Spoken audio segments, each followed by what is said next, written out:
குரோதி வருடத்திற்கான வருடாந்த மகோத்சவ பெருந்திர விழாவினுடைய சப்பேரத உற்சவம் என்று சொல்லப்படுகின்ற சப்பர திருவிழாவிலே எம்பெருமானுடைய இந்த சன்னிதானத்திலே நாங்கள் கூடியிருக்கிறோம். பத்திரகாளி தாயாரதும் வீரபத்திர பெருமானதும் திருவருள் கருணையின் காரணமாக இந்த மகோத்சவ பெருந்திர விழாவிலே எம்பெருமானதும் எம்பெருமாட்டியினும் திருவருளை நாங்கள் இந்த உற்சவ காலங்களிலே பெற்று இன்புற்று இருக்கின்ற இந்த வேளையிலே இன்றைய தினம் எம்பெருமான் எம்பெருமாட்டி அங்கே சப்பைரதத்திலே பலம் பெறுகிற ஒரு அற்புதமான திருக்காட்சியை நாங்கள் காண இருக்கிறோம். விநாயக பெருமான், வீரபத்திர சமேத பத்திரகாளி தாயார், முருகப்பெருமான் அங்கே சப்பரத்திலே எழுந்தருளி அருள் காட்சி கொடுக்கிற நிகழ்வு. நாளைய தினம் எம்பெருமானுடைய சன்னிதானத்திலே ரதோற்சவம் என்று சொல்லப்படுகிற நிகழ்வு இடம்பெறுகிறது. அந்த ரதோற்சவத்திற்கு முன்னேற்பாடான நிகழ்வாக இந்த சப்பர உற்சவம் என்று சொல்லப்படுகிற நிகழ்வு சன்னிதானத்திலே வெகு சிறப்பாக இந்த மகோத்சவ காலங்களிலே இடம்பெறுகிறது. இந்த சப்பர உற்சவத்தை அடுத்து ரதோற்சவத்தை அடுத்து தீர்த்த உற்சவம், அதை அடுத்து இந்த துவஜாரோகணம், கொடியேற்றம், துவஜா அவரோகணம் என்று சொல்லப்படுகிற கொடி இறக்க நிகழ்வு எல்லாம் இந்த மகோத்சவ காலங்களிலே ஒரு ஒழுங்கிலே நடைபெற்று வருகிறது. இன்றைக்கு சப்பரத்திலே எழுந்தருள் இருக்கிற வீரபத்திர பெருமானுடைய திருவருள் அனைவருக்கும் கிடைக்க வேண்டும் என்று இந்த வேளையிலே பிரார்த்தித்துக் கொண்டு இன்றைய இந்த நன்னாளிலே வீரபத்திர பெருமானுடைய தோற்றம், வீரபத்திர பெருமான் எங்களுடைய சைவ வழிபாட்டிலே எப்படி சிறப்பிடம் பெறுகிறார் என்ற விடயத்தை நாங்கள் இந்த வேளையிலே சிந்திக்கலாம் என நினைக்கிறேன். எங்களுடைய வீரபத்திர பெருமான், வீரம் என்றால் அங்கே வீரம் பொருந்திய கடவுளாக, அழகு பொருந்திய கடவுளாக வீரபத்திர பெருமானை பார்க்கிறோம். அங்கே பத்திரர் என்றால் காவல் செய்பவர்கள் என்று பெயர் பெறுகிறார்கள். இந்த வீரபத்திர பெருமானுடைய பெயரிலே வீரத்தோடு எங்களை காக்கிற பெருந்தெய்வமாக நாங்கள் வீரபத்திர பெருமானை பார்க்கிறோம். பத்திரம் என்பது எங்கள் வாழ்வியலை காக்கிற பெருந்தெய்வம். சிவபெருமானுடைய அந்த நெற்றிக்கண்ணிலிருந்து, சிவனுடைய அக்கினியிலிருந்து, சிவனுடைய கோப ஆவேசத்திலிருந்து தோன்றிய ஒரு வடிவமாக நாங்கள் வீரபத்திர பெருமானை பார்க்கிறோம். சிவனுடைய வடிவமாக வீரபத்திர பெருமான் இங்கே வீட்டிலிருந்து அருளாட்சி புரிந்து கொண்டிருக்கிறார். அக்கினி வடிவமாக, கோப அக்கினி வடிவமாக வீரபத்திர பெருமான், பத்திரகாளி தாயார், பைரவ பெருமான் சிவகுமாரர்களாக, சிவ வடிவம் தாங்கியவர்களாக போற்றப்படுகிறார். அதே போல முருகப்பெருமானும் சிவ பரம்பருடைய அக்கினி வடிவத்திலிருந்து தோன்றியவனாக எங்களுடைய புராணங்கள் சொல்லுகிறது. இந்த வீரபத்திர பெருமானுடைய தோற்றத்திலே வீரபத்திர பெருமானை சிவபெருமான் எப்படி தோற்றி வைக்கிறார் என்பதை நாங்கள் கந்தபுராணத்திலே வருகிற தக்கன் யாக படலம் என்று சொல்லப்படுகிற அந்த பகுதியிலே நாங்கள் வீரபத்திர பெருமானுடைய தோற்றத்தையும் சிறப்புகளையும் பார்க்கிறோம். இந்த கந்தபுராணத்திலே தக்கன் யாக படலம் என்று சொல்லப்படுகிற படலம், தக்கனானவன் அங்கே மாபெரும் யாக வேள்வி நடத்துகிறான். அந்த மாபெரும் யாக வேள்வியானது இறுதியிலே அழிவடைந்து போகிற சம்பவத்தை சொல்வதுதான் இந்த தக்கனுடைய யாக படலம். இந்த தக்கனானவன் பிரம்மதேவனுடைய புத்திரர்களில் ஒருவனாக தக்கன் போற்றப்படுகிறான். இந்த தக்கனானவன் தக்க பிரஜாபதி என்று வேதங்களிலே அவனை போற்றுகிறார். இந்த தக்கனானவன் அவனுடைய தந்தையாக பிரம்மதேவன் இருக்கிறார்.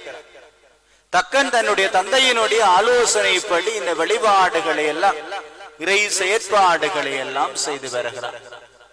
இப்பொழுது தக்கனிடத்திலே ஒரு ஆசை இருக்கிறது.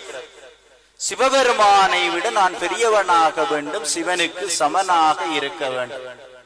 அங்கே பிரம்மதேவனுக்கு இந்த ஆசை வருகிற பொழுது பிரம்மதேவனுடைய அகந்தையை பைரவ கடவுள் அகற்றுகிறார். இங்கே தக்கனுக்கும் சிவனுக்கு சமனாக சிவனுடைய அதிகாரங்களை பெற வேண்டும் என்று தக்கனுக்கும் ஆசை ஏற்படுகிறது.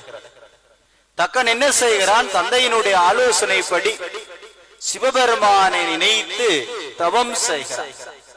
அந்த தவத்திலே சிவபெருமானுடைய சக்தியாக விளங்குகிற பார்வதி தேவியார் தனக்கு மகளாக திரு அவதாரம் செய்ய வேண்டும் என்று தக்கன் அங்கே சிவனிடத்திலே வேண்டுகிறான். தந்தையாகிய பிரம்மதேவனுடைய அந்த ஆலோசனைப்படி இந்த செயற்பாடு நடைபெறுகிறது.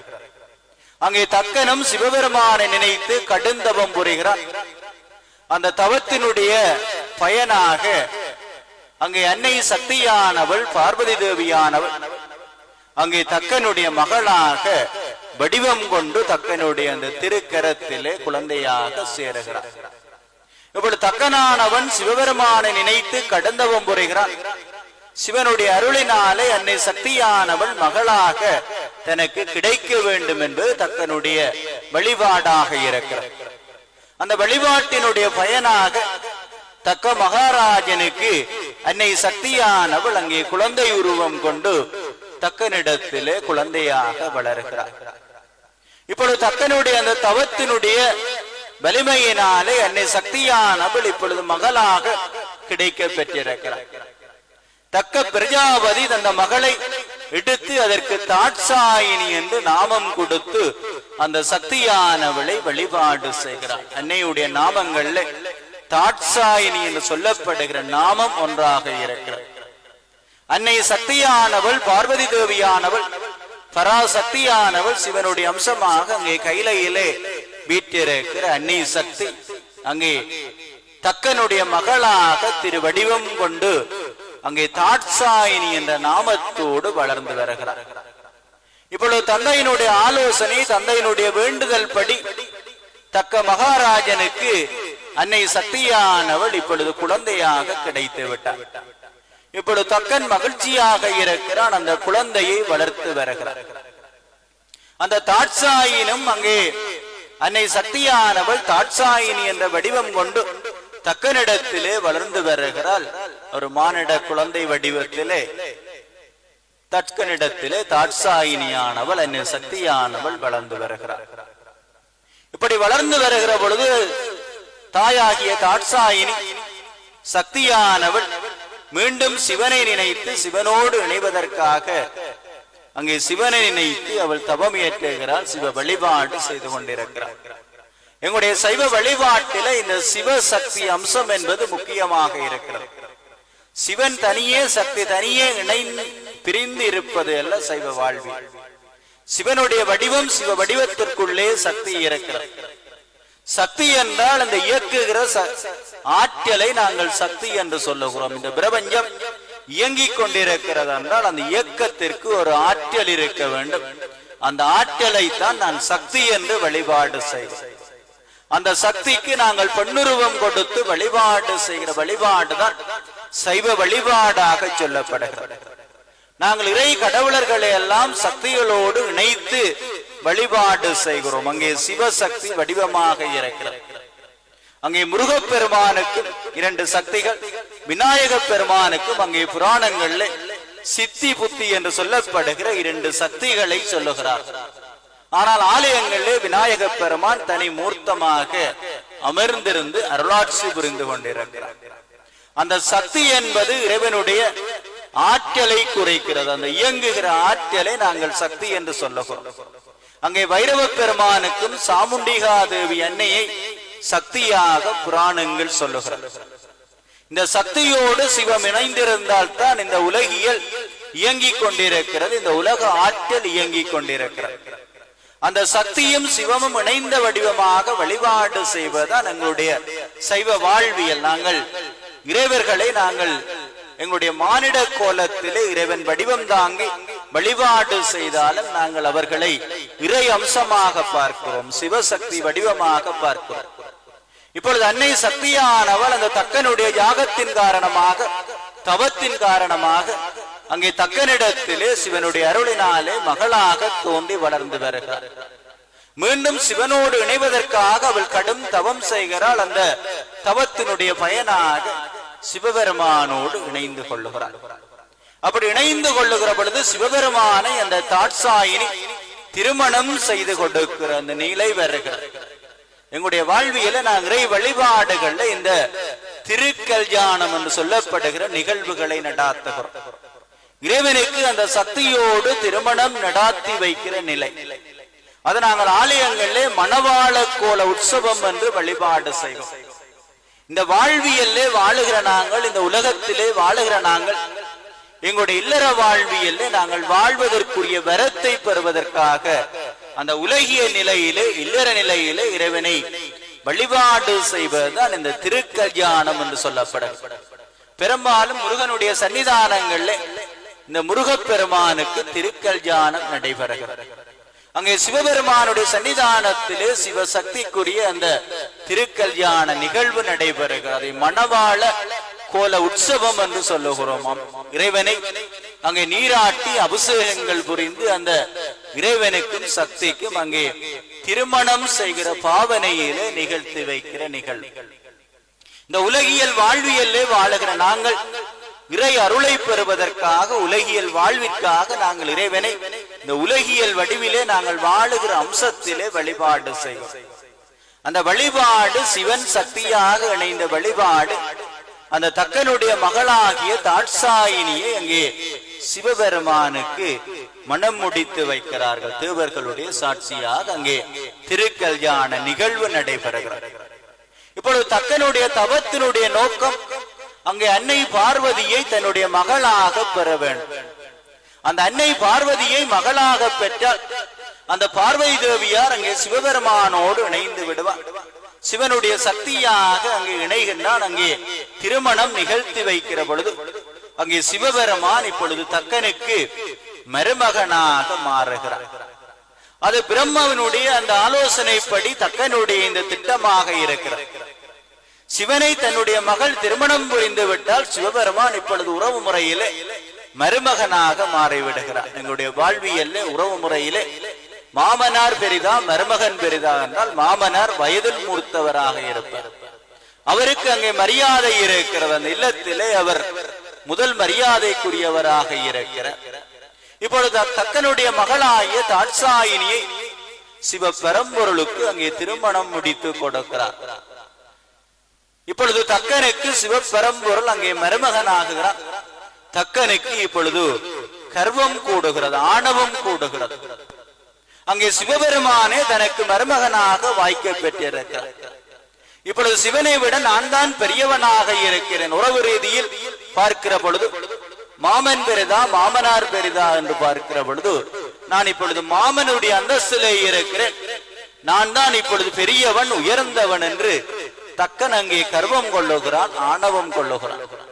எங்களுடைய வாழ்வியல்ல இந்த அழிவை சொல்வது இந்த ஆணவத்தினாலே அழிவை சொல்லுகிறோம்.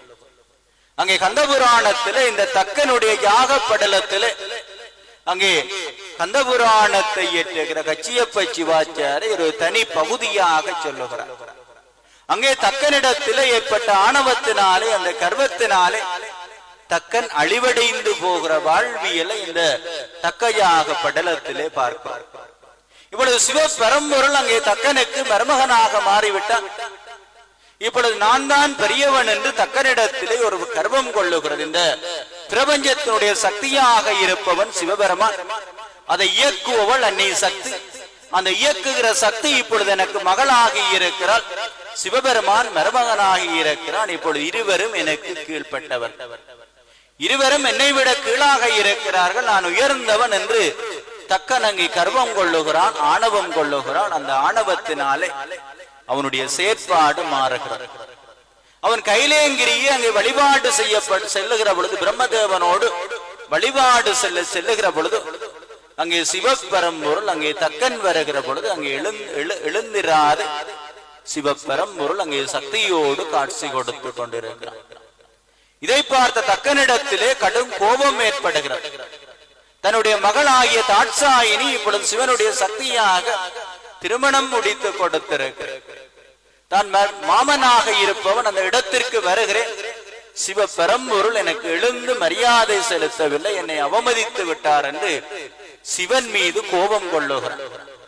அந்த சிவன் மீது கொண்ட கோபம் அவனுடைய அழிவிற்கு அங்கே ஆதாரமாக அமைகிறது. எங்களுடைய வாழ்வியல்ல அனைத்திற்கும் மூலமாக இருப்பவன் சிவபரம்பொருள், அனைத்தினுடைய வடிவமாக இருப்பவன் சிவபெருமான், அனைத்தையும் இயக்கி கொண்டிருப்பவன் சிவபெருமான், இந்த பிரபஞ்சத்தினுடைய ஆற்றலாக இருப்பவன் சிவன். அந்த சிவனுடைய ஐந்தொழில் தத்துவத்திலே இந்த உலகம் இயங்கிக் கொண்டிருக்கிறது. சிவன் என்று ஒரு அணுவும் அசையாது சிவ வடிவமாக சிவசக்தியாக இருக்கிறது. அந்த அணுவினுடைய வடிவத்தை விட சிவபெருமானுடைய வடிவம் அங்கே கண்ணுக்கு தெரியாத பிரபஞ்சத்திலே மறைந்திருக்கிற ஒரு இறை சக்தியாக நாங்கள் சிவ பரம்பொருளை பார்க்கிறோம். அவனுடைய இயக்கம் இந்த உலகத்தை இயக்கி கொண்டிருக்கிறது. இன்றைக்கு நாங்கள் எல்லாம் ஆன்மாக்கள் இந்த மனித சரீரத்தை எடுத்து இந்த பிரபஞ்சத்திலே பிறந்திருக்கிறோம். எங்களுடைய ஆன்மா சென்றடைய போவதும் அந்த சிவ பரம்பருடைய திருவடியைத்தான் இந்த ஆன்மாவும் சென்றடைய இருக்கிறது. அனைத்தும் இறுதியிலே ஒடுங்குவது சிவபெருமானுடைய திருவடி என்று சொல்லப்படுகிறது. அந்த ஒடுக்குதல் என்று சொல்லப்படுவது இறைவனுடைய அந்த அழித்தல் என்ற தொழிலிலே இருக்கிறது. அந்த பிரளய காலத்திலே அனைத்தும் சிவபெருமானிடத்திலே ஒடுங்குகிறது என்று சொல்லுகிறார்கள். அனைத்தும் சிவ வடிவம், சிவ அர்ப்பணமான வாழ்வியல் இந்த சைவ வாழ்வியல். இப்பொழுது தக்கனிடத்திலே கர்வத்தினாலே கோபம் ஏற்படுகிறது. ஏனென்றால் சிவபரம்பொருள் தன்னை அவமதித்து விட்டார். நான் கைலேயங்கிரிக்கு வருகிற பொழுது சிவன் எனக்கு மரியாதை கொடுக்கவில்லை. அந்த சிவபெருமான் மீது கடும் கோபம் கொள்ளுகிறான். சிவன் மீது இப்பொழுது தக்கனுக்கு அதீதமான கடும் கோபம் இருக்கிறது. தன்னை அவமதித்த சிவபரம்பொருளை எப்படியாவது தான் இந்த வாழ்வியல்லே அவமதிக்க வேண்டும் என்று தக்கன் முடிவெடுக்கிறார். இன்றைக்கு நாங்கள் யாக வேள்விகளை பூசை வழிபாடுகளை எல்லாம் செய்கிற பொழுது எந்த கடவுளாக இருக்கலாம், முதலிலே முதல் அவிப்பாகத்தை நாங்கள் சிவபெருமானுக்கு கொடுக்கிறோம். இந்த அவிப்பாகம் என்றால் இந்த எங்களுடைய ஆலயத்திலே இந்த அபிஷேகம் நடைபெறுகிறது. அங்க யாக குண்டத்திலே அக்கினி எழுப்பி அந்த அக்கினியிலே இறைவனுக்குரிய அந்த பாகத்தை கொடுக்கிறோம், தேவர்களுக்குரிய பாகத்தை கொடுக்கிறோம், பிரம்மாவிற்குரிய பாகம், விஷ்ணுவிற்குரிய பாகம், இந்த 33 கோடி தேவர்களுக்குரிய பாகங்களை நாங்கள் அங்கே அக்கினியிலே கொடுக்கிறோம். அது அவிப்பாகம் கொடுத்தல் என்று சொல்லப்படுகிறது.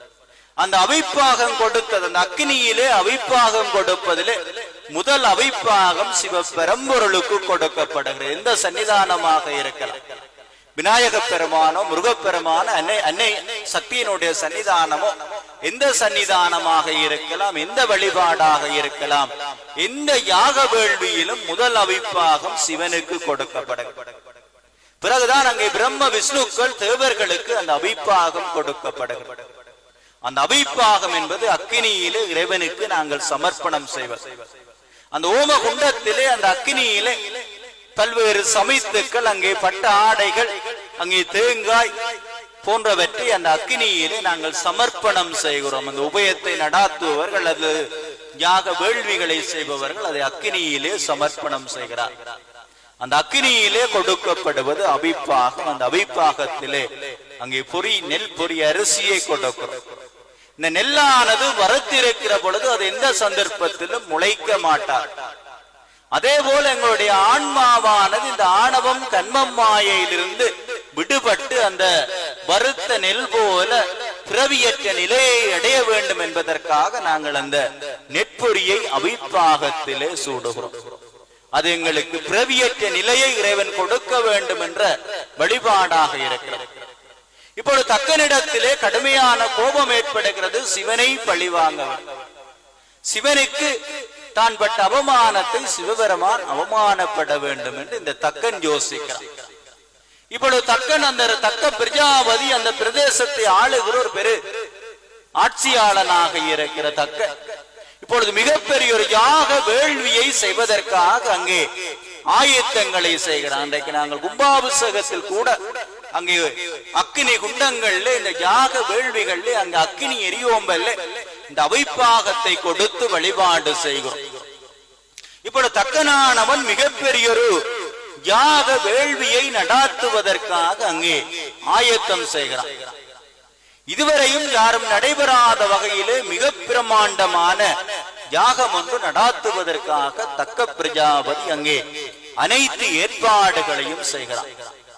அந்த யாகத்திலே எழுந்தருளுவதற்காக விஷ்ணு பகவானுக்கு அழைப்பு விடுக்கிறார், பிரம்மதேவனுக்கு அழைப்பு விடுக்கிறார், தேவர்களுடைய தலைவனாகிய இந்திரனுக்கு அழைப்பு விடுக்கிறார். அங்கே 33 கோடி தேவர்கள் எல்லாம் வருகிறார்கள். அங்கே அக்னி வருகிறான். இந்த ஐம்பூதங்களுக்கு உரிய சக்திகளாக இருக்கிற அனைவருக்கும் அங்கே அழைப்பு விடுகிறார். ஆனால் அனைத்தும் உணர்ந்த முழுமுதல் கடவுளாக இருக்கிற சிவபெருமானுக்கு தக்கன் அழைப்பு விடவில்லை. ஏனென்றால் சிவன் என்னை அவமதித்து விட்டால் நான் சிவனை அவமதிக்க வேண்டும் என்ற அவனிடத்தில் இருந்த ஆணவத்தின் காரணமாக, கர்மத்தின் காரணமாக இப்பொழுது அவனுடைய மனம் புத்தி பேதலிக்கப்பட்டிருக்கிறது. இப்பொழுது மிக பிரமாண்டமான யாகம் நடைபெறப் போகிறது. அந்த யாகத்திலே அனைவருக்கும் அழைப்பு விடுக்கப்படுகிறது. அந்த யாகத்திலே முதல் அபிப்பாகம் சிவனுக்கு கொடுப்பது வழக்கம். இவன் அந்த சிவனுக்கு கொடுக்காத அந்த முதல் அபிப்பாகத்தை விஷ்ணு பகவானை அங்கே அழைக்கிறார். பிரம்ம விஷ்ணுக்கள் அங்கே அழைக்கப்படுகிறார்கள். இந்த முதல் அபிப்பாகம் விஷ்ணுவுக்கு கொடுத்து அந்த யாகத்தை நடாத்துவதற்காக ஆயத்தங்களை செய்கிறார். இந்த சம்பவத்தை அங்கே நாரத முனிவர், அந்த யாகத்தினுடைய அழைப்புக்கு சென்ற நாரத முனிவர் இந்த சம்பவத்தை அங்கே கைலையிலே இருக்கிற சிவபெருமான் அங்கே சக்தியோடு இருக்கிற அன்னை சக்திக்கு இந்த சம்பவத்தை நாரத மாமுனி எடுத்து சொல்லுகிறார். இப்பொழுது சொல்லுகிற பொழுது அனைத்தையும் அறிந்திருப்பவன் சிவபெருமான். அவன் தக்கனிடத்திலே இருக்கிற அந்த கர்வம் ஆணவத்தின் காரணமாக இந்த மிகப்பெரிய யாக வேள்வியை செய்கிறான் என்பதை சிவபெருமான் அங்கே குறிப்பால் உணர்ந்து அவர் மௌனமாக இருக்கிறார். இப்பொழுது அன்னையினுடைய சக்தியாக இருப்பவள் தாட்சாயினி, தக்கனுடைய மகள். அவள் இப்பொழுது கோபம் கொள்ளுகிறாள். மிகப்பெரிய ஒரு யாகத்தை தந்தை நடத்த இருக்கிறார். முதலிலே தனக்கு கூட இந்த அழைப்பையும் தந்தை விடுக்கவில்லை. இரண்டாவதாக தன்னுடைய கணவனாக இருப்பவன் சிவபெருமான், அனைத்து சக்திக்கும் மூலமாக இருக்கிற சிவபெரும்பொருளுக்கு அழைப்பு கொடுக்கவில்லை என்று தாட்சாயினி கடும் கோபம் கொள்ளுகிறார். ஏன் எனக்கு அழைப்பு விடுப்பவில்லை, என் தந்தையாருக்கு அழைப்பு விடுக்கவில்லை என்பதை அங்கே தந்தையிடத்திலே சென்று கேட்க தாட்சாயினி விளைகிற பொழுது சிவபெருமான் தடுக்கிறார். அங்கே தக்கன் எங்களை மறந்து மிகப்பெரிய ஒரு யாகம் செய்கிறான். இப்பொழுது அவனுடைய மனதிலே கர்வம் இருக்கிறது. என்னை அவமானப்படுத்த வேண்டும் என்ற அந்த தீய நோக்கோடு தான் இந்த யாகத்தை செய்கிறான். நீ இந்த யாக சாலைக்கு செல்வது நல்லதாக படவில்லை என்று சிவபெருமான் அங்கே சக்தியை தடுக்கிறார். சக்தியானவளும் அதை கேட்காது தந்தையார் நடாத்துகிற அந்த யாகசாலைக்குள்ளே பிரவேசிக்கிறார். அந்த யாகசாலைக்குள்ளே அன்னை சக்தியானவள் பிரவேசித்து தன்னுடைய தந்தையாகிய தக்கனிடத்திலே கேட்கிறார். இந்த மிகப்பெரிய யாக வேள்வியை நடாத்துகிறீர்கள், எங்களுடைய வழிபாட்டு நெறியின்படி முதல் அபிப்பாகம், முதல் மரியாதை சிவபெருமானுக்கு கொடுக்கப்படுகிறது. நான் உன்னுடைய மகளாக இருக்கிறேன், எனக்கு கூட அழைப்பு விடுக்கவில்லை. சிவபெருமானுக்கு இந்த அபிப்பாகத்தை கொடுக்க அழைப்பு விடுக்கவில்லை. இந்த யாகம் நடாத்துவது மிகப்பெரிய தவறு. இந்த யாகத்தினாலே அழிவு ஏற்பட போகிறது. இந்த யாகத்தை நிறுத்தும்படி அங்கே தக்கனிடத்திலே அவள் மன்றாட்டமாக கேட்கிறார். ஆனால் தக்கனிடத்திலே இருப்பது இப்பொழுது அவனுடைய மனம் வஞ்சகத்தோடு, தீய சிந்தனையோடு, தீய செயலிலே இருக்கிறது. யார் என்ன சொன்னாலும் அவனுடைய செவியிலே விழாது. இப்ப அவனுடைய சிந்தனை எல்லாம் சிவனை அவமதித்து செய்ய வேண்டும். அந்த முதல் அவிப்பாகத்தை விஷ்ணுவுக்கு கொடுத்து அந்த யாகத்தை நடாத்தி முடிக்க வேண்டும். இதுவரை இருந்த மரபாக இருந்த மரபை உடைத்து விட்டால் சிவனுக்கு மிகப்பெரிய ஒரு அவமானம் ஏற்படும். அந்த அவமானத்தினால் நான் மகிழ்ச்சி அடைவேன் என்று தக்கன் அந்த தாட்சாயினுடைய சொல்லையும் கேட்காது அந்த யாகத்தை நடாத்த முயலுகிறார். இப்பொழுது அன்னை சக்தியானவள் அங்கே கோபம் கொள்ளுகிறாள். அந்த யாகத்தை தடுப்பதற்காக கடும் முயற்சி செய்கிறான். தக்கன் அந்த யாகத்தை நடாத்தி கொண்டிருக்கிறார். இதை அறிந்து கொண்ட தாட்சாயினி அந்த தக்கன் நடாத்துகிற அந்த விஷ்ணு பகவானுக்கு முதல் அவிப்பாகம் கொடுத்து மிகப்பெரிய யாக வேள்வி அங்கே ஆரம்பமாகிவிட்டது. அந்த யாக வேள்வியிலே அங்கே அக்கினி குண்டத்திலே அக்கினி தீ பிளம்பாக பிரவேசித்துக் கொண்டிருக்கிறார். அன்னை தாட்சாயினியானவள் அந்த யாகத்தை நிறுத்துவதற்கு எடுத்த முயற்சி அங்கே வெற்றியடையவில்லை. அன்னை சக்தியானவள் அந்த யாகத்தை நிறுத்துவதற்காக அந்த யாக குண்டத்திலே அன்னை தாட்சாயினி அங்கே விழுகிறார். இப்பொழுது அனைத்தையும் அறிந்து கொண்ட சிவபெருமான் இந்த தக்கனுடைய யாகத்தை அங்கே நிறுத்த வேண்டும். தனக்குரிய அவிப்பாகம் கொடாது தன்னை அவமதித்து நடாத்துகிற இந்த யாகத்தை நிறுத்த வேண்டும் என்று சிவபெருமான் தன்னுடைய குறிப்பினாலே உணர்ந்து கொண்ட சிவபெருமான் இந்த யாகத்தை அழிப்பதற்காக, தக்கனுக்கு பாடம் புகட்டுவதற்காக தன்னுடைய ஐம்பூதங்கள் என்று சொல்லப்படுகிற தன்னுடைய வடிவத்திலே அக்னி வடிவத்தை எடுக்கிறார். அங்கே நெற்றிக்கண் சிவபெருமானுடைய அக்னி வடிவத்தை எடுத்து அந்த அக்னி வடிவத்திலே கோப ஆவேசம் கொண்ட வீரபத்திர பெருமானை தோற்றுவிக்கிறார். அந்த வீரபத்திர பெருமானுடைய வடிவம் வீரம் பொருந்திய வடிவமாக இருக்கிறது. வீரத்திற்குள்ளே இறைவனுடைய சக்தி சிவபெருமானுடைய அந்த அக்னி கோலம் அங்கே வீரபத்திர பெருமானுடைய திருமேனிக்குள்ளே இருக்கிறது. இப்பொழுது சிவ பரம்பொருள் அங்கே வீரபத்திர கடவுளை தோற்றுவிக்கிறார். அங்கே வீரபத்திர கடவுளை தோற்றுவித்த சிவபெருமான் அங்கே யாக குண்டத்திலே அங்கே விழுந்த அன்னை தாட்சாயினுடைய அந்த உடலை தன்னுடைய கையிலே எடுத்து இந்த பிரபஞ்சம் முழுவதும் அசைந்து திரிகிறார். அப்படி அசைந்து திரிகிற பொழுது அங்கே அன்னை சக்தியினுடைய இந்த உடல் பாகங்கள் இந்த பூமியிலே விழுந்ததாக சொல்லப்படுகிற அந்த உடல் பாகங்கள் பூமியிலே அந்த விழுந்த இடங்களைத்தான் நாங்கள் இன்றைக்கு சக்தி பீடங்கள் என்று சொல்லி வழிபாடு செய்கிறோம். அன்னையினுடைய சக்தி பீடங்களாக வழிபாட்டிலே உயர்ந்த இடங்களாக இருக்கிறது. இப்பொழுது தக்கனுடைய யாகத்தை அழிப்பதற்காக சிவபெருமான் தன்னுடைய அக்னி வடிவத்திலிருந்து கோப ஆவேச வடிவத்திலிருந்து வீரபத்திர கடவுளை தோற்றுவிக்கிறார். அந்த வீரபத்திர கடவுளோடு சக்தியாக அன்னை சக்தியினுடைய வடிவத்திலிருந்து பத்திரகாளி தாயாரை அங்கே சிவபெருமான் தோற்றி வைக்கிறார். அங்கே பத்திரகாளி தாயாரோடு வைரவ பெருமானுடைய வடிவத்தையும் அங்கே யாகசாலைக்கு அனுப்பி வைக்கிறார். அந்த தக்கனுடைய யாகத்தை அழிப்பதற்காக அங்கே வீரபத்திர கடவுள் தக்கனுடைய அந்த யாகத்திற்கு செல்லுகிறார். அங்கே யாகத்திலே யாகம் வெகு சிறப்பாக நடைபெற்றுக் கொண்டிருக்கிறது. 33 கோடி தேவர்கள் எல்லாம் இருக்கிறார். இந்திர பகவான் இருக்கிறான். இந்திரனுடைய தலைமையிலே தேவர்கள் எல்லாம் அந்த யாகத்திலே கலந்து கொண்டிருக்கிறார். இப்பொழுது தக்கன் செய்வது மாபெரும் தவறு என்பது அங்கே தேவர்களுக்கும் தெரிகிறது. ஏனென்றால் முதல் அவிப்பாகம் சிவனுக்கு கொடுக்க வேண்டும். அந்த சிவனுக்குரிய முதல் அவிப்பாகத்தை கொடுக்காது அங்கே தக்கனானவன் இந்த யாக வேள்வியை நடாத்தி கொண்டிருக்கிறார். அந்த தக்கன் செய்வது தவறு என்று தெரிந்தும் அந்த தேவர்கள் அந்த வேள்வி யாகத்திலே கலந்து கொண்டிருக்கிறார். இப்பொழுது வீரபத்திர கடவுள் கோப ஆவேசத்தோடு அந்த யாகசாலைக்குள்ளே பிரவேசிக்கிறார். அங்கு தேவர்கள் எல்லாம் அஞ்சி நடுங்குகிறார்கள். சிவனுடைய கோப வடிவம் வீரபத்திர பெருமான். அங்கு வீரபத்திர பெருமானோடு அன்னை பத்திரகாளி அந்த தக்க மகாராஜனுடைய அந்த யாகசாலைக்குள்ளே பிரவேசிக்கிறார். பிரவேசித்து அந்த யாகத்தை குழப்புவதும் அந்த யாகத்தை நிறுத்துவதும் அங்கே சிவனுடைய சக்தியினுடைய வடிவமாக அங்கே இருவரை சிவன் தோற்றி வைத்திருக்கிறார். ஒன்று வீரபத்திர கடவுள், இரண்டாவது பத்திரகாளி தாய். அங்கே வீரபத்திர கடவுள் அங்கே தோற்றுவித்து அந்த பிரம்ம விஷ்ணுக்களை எல்லாம் தண்டிக்கிறார். விஷ்ணு பகவான் தன்னுடைய தவறை உணர்ந்து கொள்ளுகிறார். அங்கே தேவர்களுடைய தலைவனாக இருக்கிற இந்திரன் வீரபத்திர கடவுளுடைய அந்த கோப ஆவேசம் உக்கிரமான தாக்குதலுக்கு அங்கே தேவர்களால் தாக்கு பிடிக்க முடியவில்லை.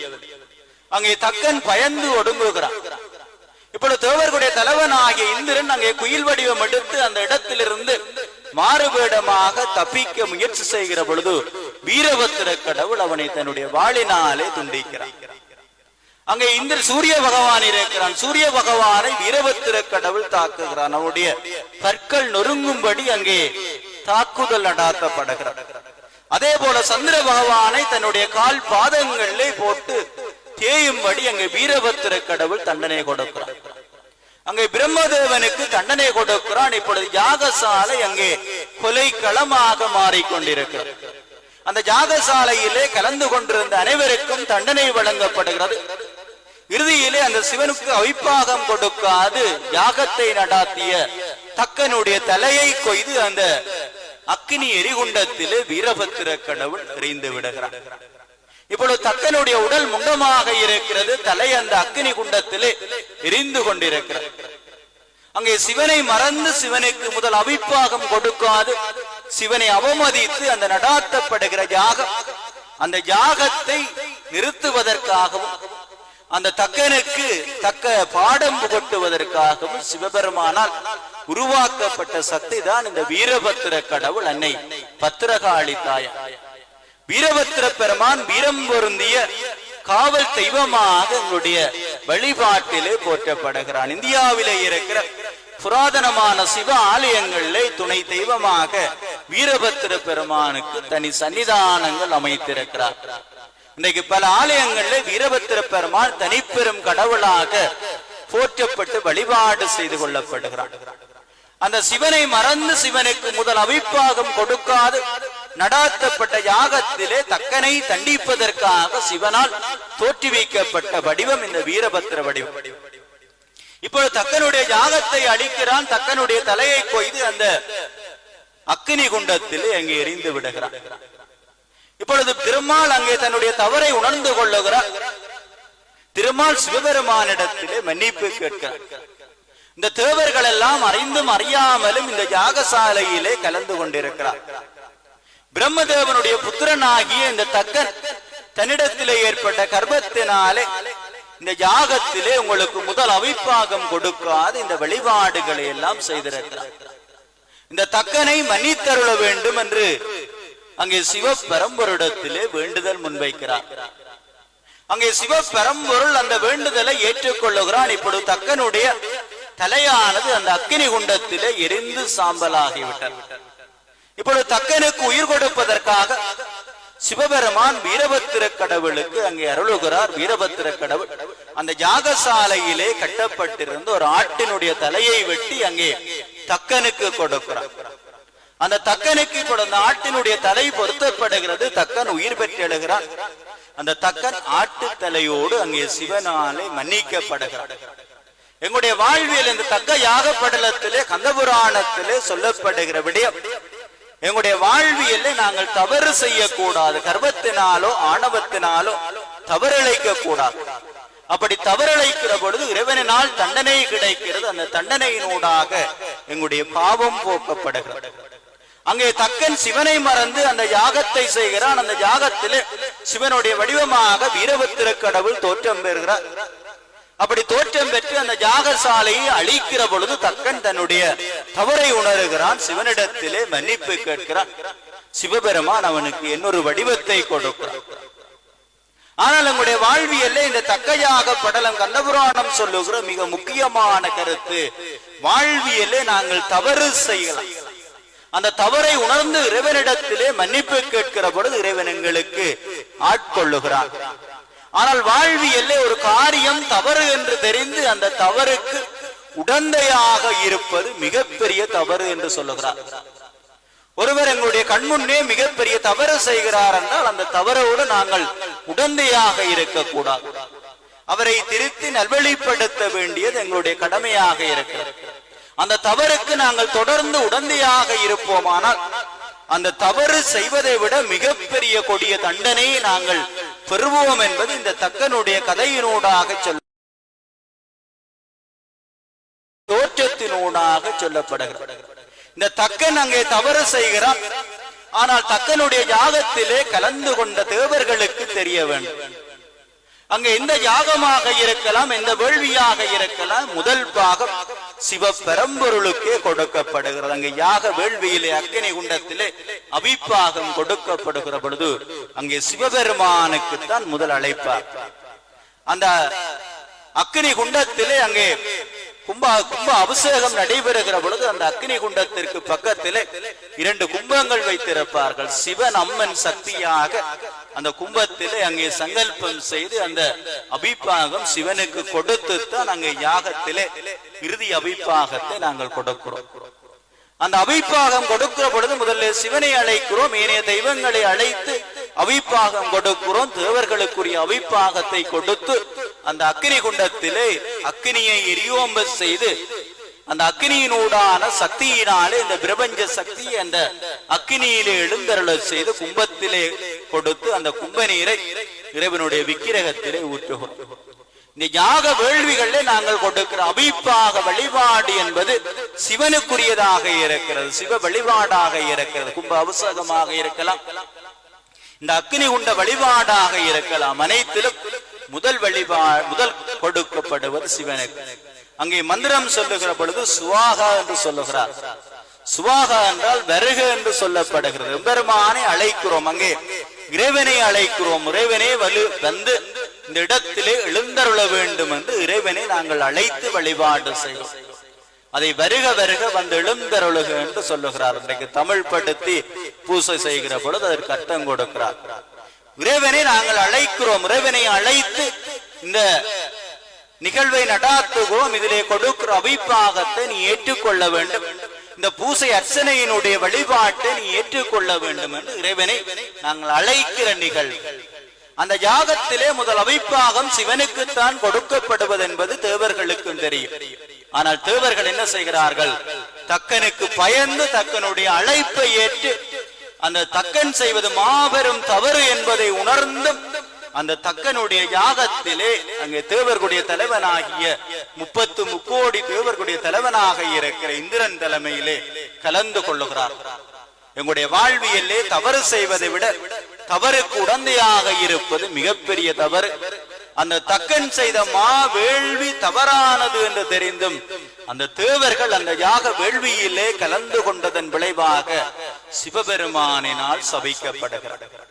அந்த சிவனினாலே சபிக்கப்பட்ட அந்த சாபத்துக்கு இணங்க அந்த தேவர்கள் அங்கே 1008 யுகங்கள் சூரபத்மனினாலே துன்பப்படுத்தப்பட்டு மீண்டும் அங்கே முருக கடவுளினால் அவர்களுடைய வாழ்வியல்லே அந்த துன்பம் நீக்கப்படுகிறது.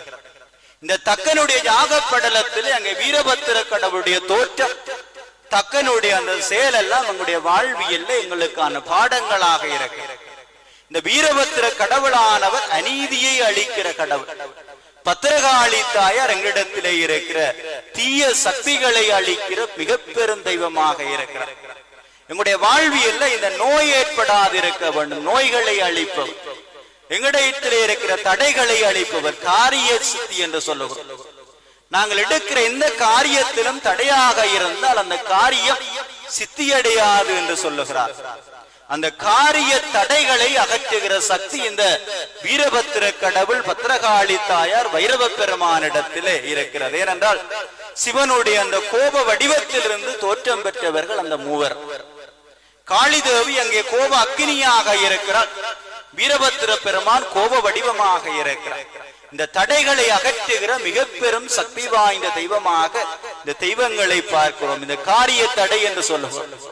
வாழ்வியல்ல இந்த திருமண தடை வருகிற பொழுது பத்திரகாளி தாயாருக்கு அங்கே செவ்வாய்க்கிழமைகள்ல அர்ச்சனை செய்கிறோம். 7 செவ்வாய் தொடர்ச்சியாக செய்கிற பொழுது அங்கே தாயாருக்கு இந்த மங்கள பொருளாகிய திருமணத்துக்குரிய மங்கள பொருளாக இந்த சாரி கொடுக்கிறோம், பட்டு சாரி அல்லது தாலி பொட்டை கொடுத்து வழிபாடு செய்கிற எங்களுடைய சைவ வழிபாட்டிலே இருக்கிற. அப்படி வழிபாடு செய்தால் திருமண தடை நீங்கி திருமண காரியம் நடைபெறுகிறது. அதே போல வாழ்வியலை ஏற்படுகிற அந்த புத்திர பாக்கிய தடையை நீக்குகிற சக்தி இந்த வீரபத்திர பெருமானிடத்திலும் இருக்கிறது, பத்திரகாளி தாயாரிடம் இருக்கிறது, வைரவ பெருமானிடத்திலும் இந்த சக்தி ஆற்றல் இருக்கிறது. நம்முடைய வாழ்வியல இந்த குழந்தை இல்லாதவர்கள், புத்திர பாக்கிய தடை இருப்பவர்கள் அங்கே வீரபத்திர பெருமான் பத்திரகாளி தாயாரை வழிபாடு செய்கிற பொழுது அங்கே சந்தான வளர்ச்சியினுடைய தொடர்ச்சி இருக்கிறது. எங்களிடத்திலே இருக்கிற தீய சக்திகளை அகற்றுகிற சக்தி இந்த இருவரிடத்திலும் இருக்கிறது. எங்களிடத்திலே இருக்கிற புற இருளை அகற்றி அஞ்ஞானமாகி இருளை அகற்றி மெஞ்ஞானத்தை கொடுக்கிற சக்தி இந்த கடவுளிடத்திலே இருக்கிறது. இன்றைக்கு நாங்கள் அக்னியினூடாக தோன்றுகிற ஒளியானது இந்த இருளை அகற்றி வெளிச்சத்தை கொடுப்பது போல இந்த சக்திகளாக இருக்கிற வீரபத்திர பெருமான் பத்திரகாளி தாயாருடைய சக்தி எங்களிடத்திலே இருக்கிற தடைகளை அகற்றுகிறது, தீய காரியங்களை அகற்றுகிறது, எங்களுடைய வாழ்வியலை ஒளியை கொடுக்கிறது, நோய் நொடியற்ற வாழ்வியலை கொடுக்கிறது, நீண்ட ஆயுளை கொடுக்கிறது, எங்களுடைய வாழ்வியலை அனைத்து தடைகளையும் அகற்றுகிற தெய்வமாக இந்த தெய்வங்களை வழிபாடு செய்கிறோம். ஆரம்ப கால வழிபாட்டிலே ஆகம மரபுக்கு மீறாக இந்த சிறு தெய்வ வழிபாடுகளிலும் நாங்கள் பத்திரகாளி தாயார் வீரபத்திர பெருமானுக்கு அந்த மடைவரவி வழிபாடு செய்கிற வழிபாடுகள் எல்லாம் இருந்திருக்கிறது. நாங்கள் நினைப்பதை கேட்பதை கொடுக்கிற சக்தி இந்த தெய்வத்திடத்திலே இருக்கிறது. சிவனுடைய அம்சமாக இருப்பவன் அங்கே சிவபெருமான் ஆகிய கோப அக்கினியிலிருந்து தோற்றம் பெற்ற வீரபத்திர பெருமான், அங்கே தக்கனுடைய கர்வத்தை அடக்கிய வீரபத்திர பெருமான், அங்கே வீரபத்திர பெருமானோடு உடனுறைந்து கொண்டிருக்கிற பத்திரகாளி தாயாரை நாங்கள் வழிபாடு செய்வதென்பது எங்களுடைய வாழ்வியலே சகல சௌவாக்கியங்களையும் வரங்களையும் கொடுக்கிற ஒரு அற்புதமான வழிபாடு. அங்கே சிவசக்தி அம்சமாக நாங்கள் ஆலயங்களிலே இறைவனை வழிபாடு செய்வதென்பது எங்களுடைய இல்லற வாழ்வியல் எங்களுடைய வாழ்க்கையினுடைய முழுமையை கொடுக்கிற வழிபாட்டு தெய்வங்களாக நாங்கள் சிவசக்தி அம்சத்தோடு இறைவனை ஆலயத்திலே இருத்தி வழிபாடு செய்கிறோம். வீரபத்திர பெருமானுடைய சக்தியாக பத்திரகாளி தாயார் இருக்கிறார். அங்கே பத்திரகாளி தாயாருடைய அருள், வீரபத்திர பெருமானுடைய அருள், இரண்டு பெரும் தெய்வங்களுடைய அருள் எங்களுடைய வாழ்வியலே கிடைப்பது எங்களுடைய வாழ்வியலை மேலும் உயர்வடைய செய்யும் என்று இந்த வேளையிலே சிந்தித்துக் கொண்டு எல்லாம் வல்ல வீரபத்திர பெருமான் சந்திரசேகர வீரபத்திர பெருமானாக வீட்டிலிருந்து அருளாட்சி புரிந்து கொண்டிருக்கிற எம்பெருமானுடைய இந்த மகோத்சவ காலங்களிலே வழிபாடு செய்கிற எம்பெருமானுடைய அடியவர்கள் எம்பெருமானை குலதெய்வமாக கொண்டு பரம்பரையாக வழிபாடு செய்து கொண்டிருக்கிற எம்பெருமானுடைய மீளா அடியவர்கள் இந்த மகோத்சவ காலங்களிலே அவர்கள் வேண்டுகிற வேண்டுதல்கள் எல்லாம், அவர்கள் எம்பெருமானிடத்திலே முன்வைக்கிற கோரிக்கைகள் எல்லாம் எம்பெருமானுடைய அருளினாலே அடுத்த மகோத்சவ பெருந்திருவிழா காலத்திலே அவர்களுக்கு எம்பெருமான் நிறைவேற்றி கொடுப்பான்.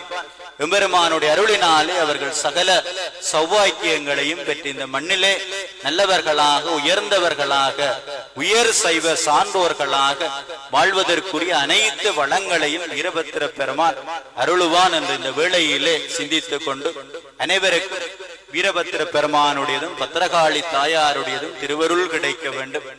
வாழ்வியலே சகல சௌவாக்கியங்களையும் பெற்று வாழ வேண்டும்.